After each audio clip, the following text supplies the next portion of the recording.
Hey guys, Dr. Ben here, F8 Well Centers. Excited to talk to you today about a lot of information that's been coming out recently in regards to the COVID virus and all the things that people have been talking about, that we've been talking about, and really information that can help guide us down the road. And that's all we've been asking for this entire time is what is actually going on, where the facts are, nothing from the politics of it, nothing from the I think this is it because money or whatever it is. But now we're actually able to jump in and see some of these statistics, see some of these facts, see some of these truths, and that's the fun part. They always say the seeing that vision afterwards is always 2020. So is it not? Well, let's jump into it. A few of these things. Love having you guys on. Pop down below where you guys are watching from, all over the country, all over the world. Let me know how things are where you guys are at. Let me know how, if you're in a different country or a different state, what are the hospitals like? How is the situation in those places? People love to get this information, and it's a great community that we have here that we can go step by step with people and really build each other up and give each other the support that we need. So love having you guys on. Stephanie, great to see you there. And Carol, video keeps freezing up. Let me do this.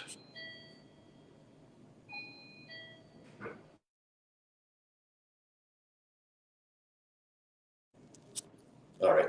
I just took it off the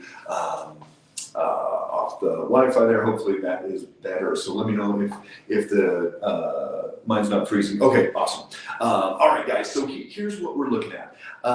Hey, Vanessa, great to see you in Crater Lake. We love Crater Lake. I remember one time we were snowshoeing up there, and we were with the park ranger, and there was like a tree this tall, and they said, you know what? That's actually like a 20-foot tall tree, and the rest of it is under snow. So it's a crazy place. So here's what we're looking at. A couple of the big things that really have come out in the last few weeks are in regards to the PCR test. Unfortunately, the PCR test was not very good when it first came out, and it's still not very good right now. There's a couple reasons that have come to light in regards to the PCR test. Number one is that the PCR test, they did too many cycles. Their cycle threshold was too high. What does that mean? Well, they take that blood sample and they run it through a cycle, they run it through a cycle, run it through a cycle. Each time you run it through a cycle, you're getting more and more sensitive. So,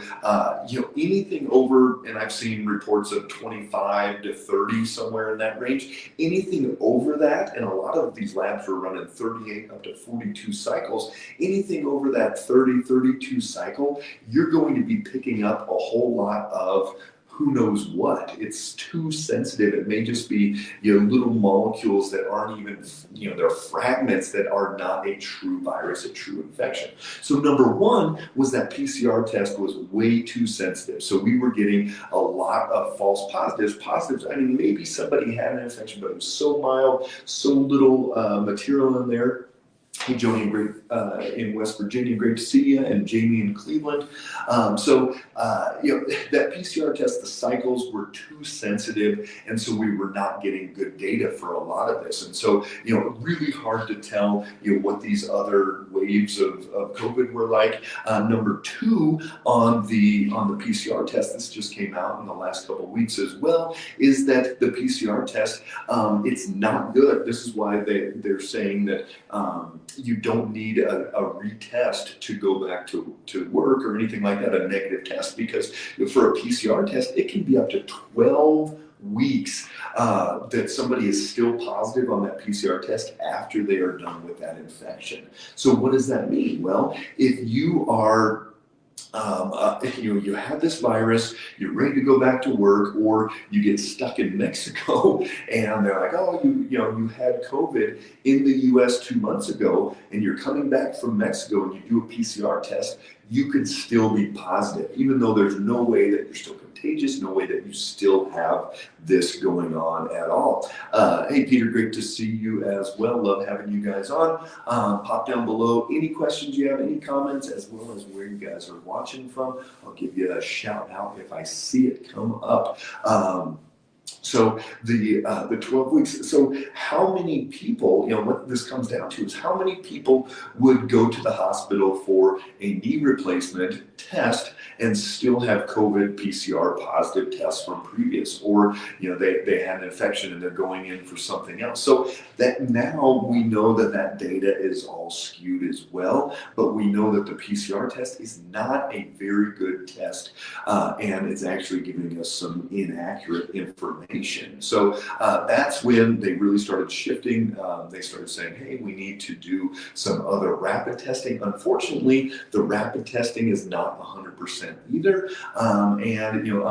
There's a lot of new players to the game. It was this, who knows how much they're even charging. I think the government has basically said, we'll write you a blank check, just get us tests. Think about it, that we just, as a government, said, hey, we want 1 billion tests. Now that it's pretty darn intense. How are you going to make that? Unfortunately, quality control is probably going to go down. Some of the companies aren't going to be as good as they should. We've been involved in this for years with supplement companies and a lot of different things. So there's really good ways to do things and some not so great things to do things. Hey, Marianne, Berlin, and I assume that is Germany. Good to see you on there as well. So PCR tests, not a great tool. We've known this all along. Now that's finally coming out, and they're like, well, we're just going to move on from it. But didn't really address the whole, all of the data, all of the stats are going to be a little bit skewed from that. Another one that came out where the research is showing that social distancing really doesn't play a big role in preventing infection. There was a report where whether it was 6 feet or 60 feet, still those germs are going to spread around. And really, that social distancing was a pretty big myth that did not really come to fruition as being this. Oh my gosh, 6 feet has anything to do with science? It really didn't. It was just a quick, easy thing to think about, distance away from each other, etc. Cloth masks. This was something that, if you remember walking around the grocery store or anywhere else, people wearing bandanas, the little buffs. I'll be honest, I probably did that a few times as well. Any cloth mask, the research now is coming out, and as well as CDC and other people saying that a cloth mask really doesn't do much of anything. It's kind of a virtue signaling, going, hey, I'm at least trying. But CDC now is saying wear the highest, thickest mask that you possibly can get a hold of, that you can afford, that you can comfortably wear, etc. Everyone I know that's been tested recently has tested positive. Symptoms are all completely different. Yeah, interesting. 6 feet is the same as 60 feet in terms of transmission. Yeah, Stephanie, we'll post that. That article up there as well. Hey, Michelle in Virginia, good to see you. So we know that cloth masks are really just there for show, that if somebody truly wants to prevent much viral exchange, that unfortunately it is that N95. I just went to the bank the other day and they gave me an N95 mask, this like $1.50 mask, right? You should go to the bank every day, start selling those. But what we know is that a cloth mask is really not going to do much of anything, and a lot of these kids are going to school with that on, and if anything, these cloth masks are bacteria magnets. So they're getting moist. If you're like this all day, and just do that, and you can feel moisture on your hands. You can feel that moisture. That's going to hold that bacteria. And those things, the research shows you should be changing your mask 3-4 times a day. We just posted an article that they were saying, oh, if you at least get 40 hours out of a mask or wear it for a week, that's going to be fine. And you're like, holy cow, that's just bacteria magnet. So, you need, if you do have to wear a mask at work, and it is a cloth mask, you need to be washing that at least daily. I would bring 2 or 3 if I was wearing a cloth mask every day. But yeah, you've got to make sure that you're keeping those clean and you're practicing good hygiene. You know, most people have not talked about mask hygiene. They've just said, "Hey, wear a mask," and that's fine. But you know, you're on an airplane, any of these places, and it really does no good. The developer of the PCR test said at the beginning of this pandemic that is not a reliable test. Yeah, you know, it definitely was not. You know, they'll say, "Oh, it was the best we had." Well, don't make decisions based off of poor data, and that's what we're looking at. So cloth masks really don't do much of anything. You know, so for kids to be wearing those all day long, the research is showing that that is not a constructive thing. What we also know is that in the beginning we were like, you know what? There's people that are going to the hospital that are going for a knee replacement. They broke their arm or whatever it is, and they're testing them and getting counted for COVID. And we know with that PCR test, with doing that too many cycles, it is going to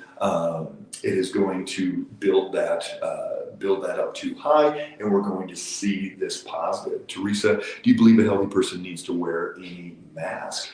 You know, that's an in-depth conversation, more than we have time for here. You know, there's certain environments where, you know, especially if this, like, think about this: if Omicron was as deadly as they thought COVID was going to be, and it's as contagious as it is, I'm sure a lot of you guys out there know people right now that are infected.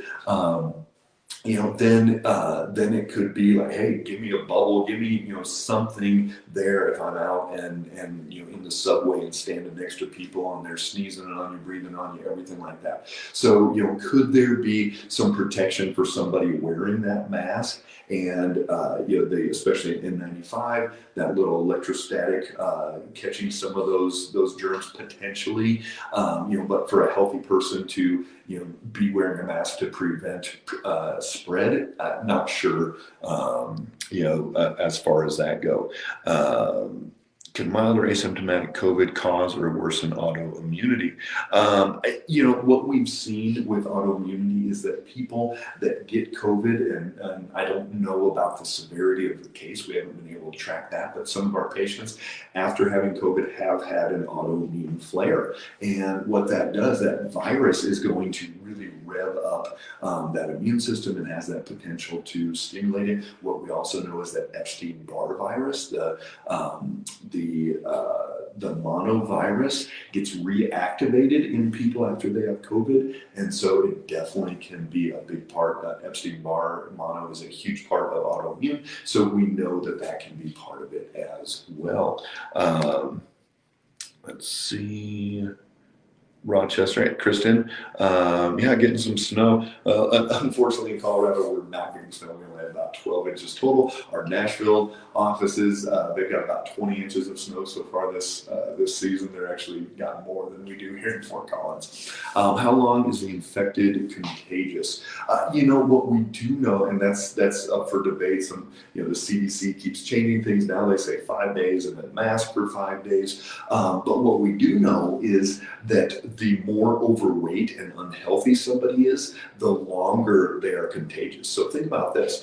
This was a study done back during the swine flu, and what they found was that people that were overweight and obese versus lean people, they shed the virus for twice as long as somebody that was lean. And not all lean people are healthy, but in general, that overweight person has more inflammation than somebody that's lean. So what they found was that if you're overweight, if you're unhealthy, you're actually going to be twice as contagious. You're twice as long shedding that virus. So if anything, we have a personal responsibility to take care of ourselves and be as healthy as possible, as opposed to just wearing a mask and social distancing and still drinking our Coca-Cola and McDonald's and all these different things. Heather flared up your Hashimoto's. Yep, we see that. Will it land me in the hospital? So This is what we see. Actually, the people that have autoimmune, I've actually seen COVID have less of an effect and be less challenging for people that have autoimmune. Some of that is because that immune system is so revved up in the first place, and so it's able to attack pretty quickly. So I would not say that just because you have had the virus and that's going to really kick that up into flare that autoimmune up. Hey, Michelle, personal responsibility. How's it proven that a vaccinated person has a milder case with vaccination? I think what they're going off with the research there, Tammy, is that they'll take people that are in the hospital and check their vaccination status, and then say, okay, this percentage of the people that were vaccinated or not vaccinated, and are having a severe reaction or not. So I'm assuming that's how they're doing it. I really haven't seen any great studies. A lot of it is just kind of they make statements, but I don't know. I have not been able to see any direct research related to that. So again, hospitals are counting a lot of people that have COVID, but they're going to the hospital and they are going with COVID as opposed to because of COVID. Dr. Fauci just said this about children as well. We're seeing kids that their numbers are not that high, even though the Supreme Court Justice Sotomayor, she said 100,000 kids are in the hospital right now, and a lot of them are on ventilators. Totally not even close to being true. She got fact checked big time on that one. It's like 3,200 kids were in the hospital at that time, and most of those, Dr. Fauci said, went for something else. Maybe they were in cancer treatment or whatever else, and they tested positive at that point just going in. Hospitals are testing everybody that goes into the hospital. Unfortunately, there's financial incentives if somebody is positive, and they're able to bill more and get more money off of those. So, hey, Darcy, good to see you. Trinity, I haven't been diagnosed with autoimmune disease, but have felt for years I have one. After COVID, my body hasn't been the same. So here's what you want to check for, Trinity. You want to check ANA, you want to check rheumatoid factor, and you want to check your Hashimoto's antibodies. We run those on every single patient, and whether they think they have autoimmune or they've been diagnosed or not. And we catch a lot of people that were not even aware they had autoimmune. If you're having a hard time getting those blood tests run, pop us a message down below or send us a DM, and we can talk to you about drop shipping that test kit anywhere in the country, and we can get those results back, review with one of our FA doctors, and tell you exactly what you have going on: inflammation, thyroid, autoimmune, fatty liver, blood sugar, all these different things. And is elderberry still considered a cause of cytokine storm? Donna, elderberry, you'd have to be taking a whole lot to really drive that cytokine storm. So, if you're just taking a teaspoon a day or whatever, probably not a big deal. I don't think that's going to. Yep, the PCR tests have been. Good to see you, Patricia from Montana. My daughter is a nurse and was tested twice where she works after she got sick and was negative, went to a bigger hospital, went to the ER and was tested a third time, still negative. She was admitted to the ICU and was treated for COVID. Fourth test finally showed. I've heard the PCR tests have been discontinued. Yeah. So unfortunately, testing has been just such a FUBAR part of this whole thing, and now we've got 1 billion tests that are going out. You can order them free. It won't be here for 2 weeks, but you can order them for free, and then we can figure out, okay, where do we go from here? So unfortunately, a lot of these companies are not going to be making the best quality products either. So again, we've talked about the PCR tests and too many cycles, talking about how it can still be positive even 12 weeks afterwards. That's why if you're going to Mexico, you got to have a doctor's note saying that you did have an infection, because you could test positive. If you do a PCR test down there, you could test positive even 12 weeks later and be stuck. You have to quarantine for a week before coming back home.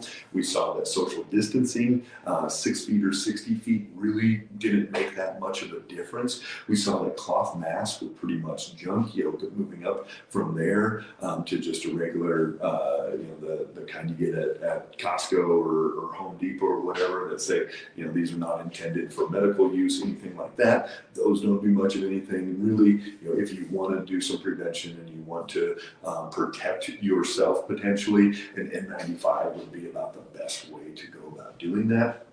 But again, how long can you do that? All those things. So all of our kids in cloth masks, unfortunately, are they're not doing much. It's just really for show, and they're actually potentially getting a lot of bacteria. A lot of these kids are not washing them appropriately. They're snot in their nose or whatever is going on. They're pretty yucky. We know that hospitals are counting too many people because they test everybody. We know that the tests aren't great. We're getting false positives, but also people are going to the hospital not because of that, and that's come out. The CDC and Dr. Fauci have all said that. Are you seeing healthy people start being sick a lot after having COVID? Like COVID is affecting the immune system. I've seen both ways. I've seen some people that they're like, man, I haven't been sick in a year and a half since I've had COVID, and then other people, it's kind of revving up that autoimmune as well. Hey, Trinity, give us a call anywhere in Canada for these tests. Julie, shoot us a direct message. I'll get a hold of our lab and see if we can drop ship to Canada, what that looks like, okay? Had COVID pneumonia, hospital 9 days, home on oxygen. I also have MTHFR and can absorb B12. Asked my doctor for a B12 injection. Haven't been on oxygen since the B12 shot. That's great. I've got a friend. He just had one of the mobile IV places come over this weekend. He tested positive for COVID. Was pretty beat down. He had the Myers extra B12. He had extra shot of vitamin D, and he said within a couple hours, noticeable difference. So if you have those, Julie, we're going to check on that. How long do the antibodies show, Lucy? Antibodies are going to, we've seen, and people on here can comment as well, but we've seen 12, 14, 16 months that antibodies are still there. My wife is over 13 months and still has antibodies. So it's great. We've seen those antibodies last a long time. Yes, so Michelle, drop us a line. We can talk to you about that and dropping that blood kit to you. Vitamin D and COVID, heard most people sick were depleted in that. So it's not definitive. I've had doctor friends, I've had people that I know that had optimal vitamin D and still got sick and still had to take a week off work and were kind of run down, etc. But in general, the research is showing that the lower somebody's vitamin D, the more likely they are to get sick, to go to the hospital, to have a worse infection, and to potentially die. So vitamin D, a big part of that. We've seen that over and over. Janie, great to see you. So remdesivir, I have not seen that it makes it worse. What we have seen, it puts a lot of stress on the kidneys, liver, some things like that. But I have not seen specifically that it makes it worse. I had COVID on August 3rd, and 3 weeks later, my antibodies were 400 on the quantitative test. I had it done again in November, 90 days out. It was 2,000. What does that mean? Well, Michelle, your body is continuing to make these antibodies. It continues to build up. I'm not sure what the reference range of the lab that you were doing that in is, but that makes sense. Your body will continue to build those antibodies, and at some point it'll peak and then start coming down slowly as well. I will be getting tested this afternoon. Felt really bad. Saturday with headaches, body aches, low grade fever. Did all that by Saturday evening. I was feeling so much better. I thought I was okay, but I have cough, still tempered on 100. Really more curious than anything. Plus, I've been around some people. Really kind of looking forward to natural immunity. If you live in a metroplex, search any type of IV vitamin therapy and see if they'll come to the house. We've seen that really helpful for people to jump out.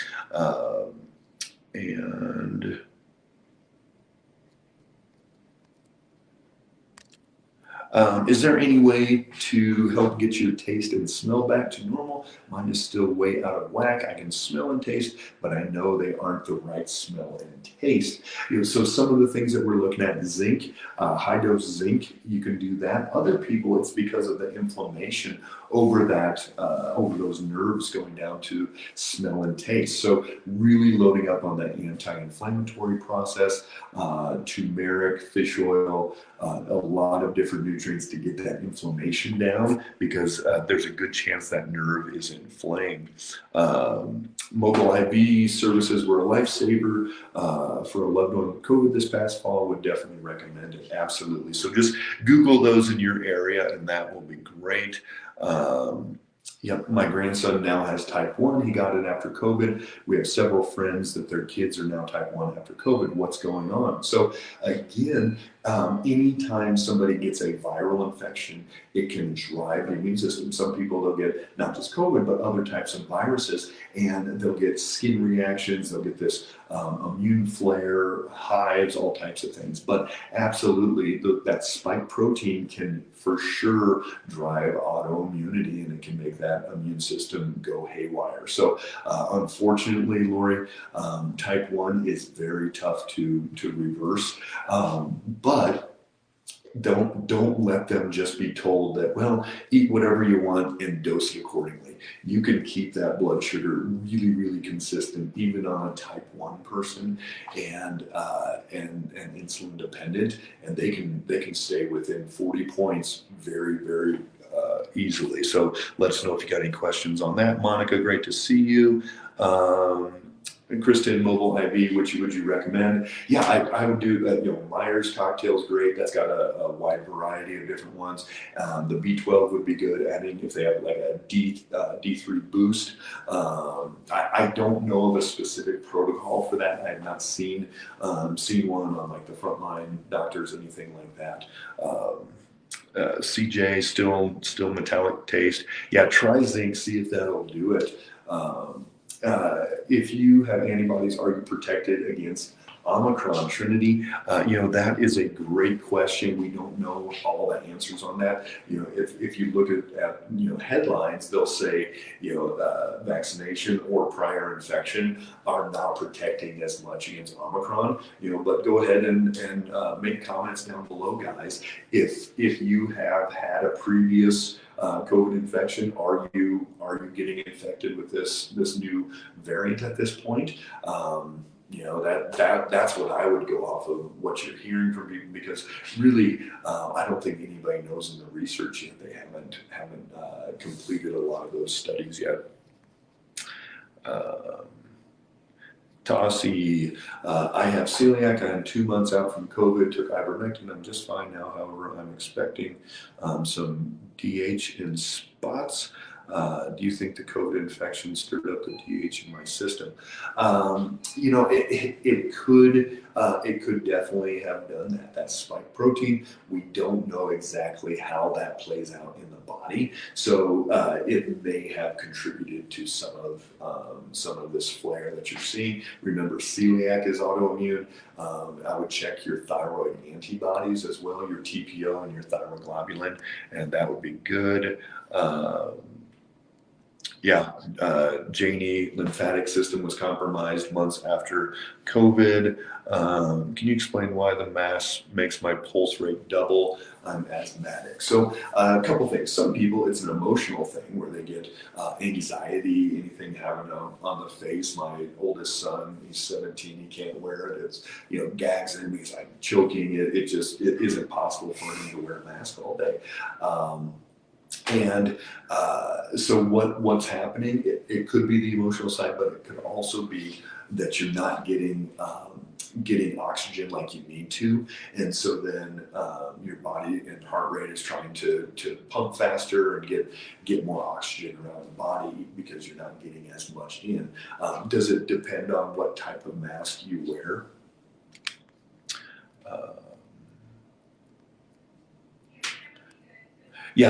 So Kimmy, NAC can be helpful as well. You can try that. So how does COVID affect cognitive and general stroke? Similar damage. So yeah, I have not seen specific research on post-COVID and cognitive decline. What I have seen is that there is long haul COVID long haul, whatever you want to call it, and in the majority of those people, they have a reactivated Epstein-Barr, and we know that long-term chronic mono is going to contribute to cognitive decline, contribute to just that fatigue and all those things. As far as the general stroke goes, I have not seen that specifically in the research or with patients. But let me know if you're seeing in friends or family anybody that you know with that. So Michelle, I've got a friend really struggling with balance issues post-COVID. Any thoughts? I would look into, is it some type of a reactivated Epstein-Barr virus? So you would want to check lymphocytes, and see if those are high. You would want to check white blood cells, see if those are low, see if those viruses reactivated in there. It could also be an inflammatory process that we're getting inflammation in the brain now. So, again, coming in with some high dose DHA, getting blood flow to the brain, doing some more exercises where you're even some HIIT type exercises, but be careful. If she's having balance issues, you can even get on that stationary bike and do some sprints in there and pump oxygen to that brain. So Nancy, we've already answered this one, but zinc, somebody else said NAC, and that's another good one as well. Portugal population, 10 million given booster, third, 4,000 infected with COVID. Yeah. So, we're seeing, and that could be Monica with the Portugal population. It may be that Omicron is getting around those vaccinations. That's what some of the research is showing. Linda, good to see you. Carol, long time no see. Hope you are well. You're welcome, Kristen. And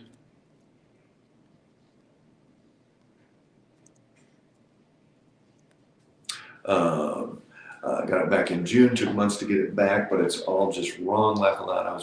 I will try anything at this point. My old favorite tastes and smells are just awful. Yeah, that's no fun, is it, Amber? Yes, Sharon, metallic taste can also be from your body detoxing. Sure. I haven't seen, liver enzymes go up post-COVID infection. We run blood work all the time on patients, and so, really not seeing that it's a toxin issue at this point. Darcy, good to see you.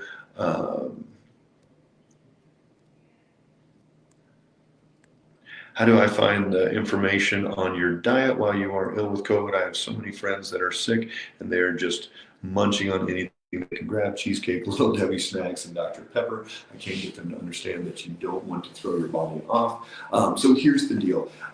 We've got to keep that blood sugar as steady as possible. Even when we're in an infection state, that blood sugar is going to swing and it's going to spike a whole lot easier. So you've got to double down, and that's where the old standbys of chicken soup, chicken broth, not the noodle part of it, but just broth and soups and veggie soups and veggie broths, and all those things are going to be really, really good. Keep that blood sugar as steady as possible.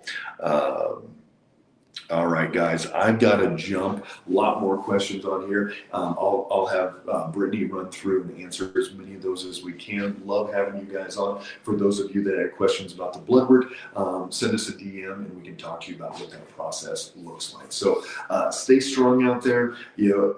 Just stick with what works. The news, the media, CDC, everybody, it's going to fluctuate. Sometimes this works, sometimes that works. And yet, go with what your body works well with. Go with the old tried and true things that help the immune system, and you're going to be much better off day in and day out. So love having you guys on. Stay strong, and we'll talk soon. Take care.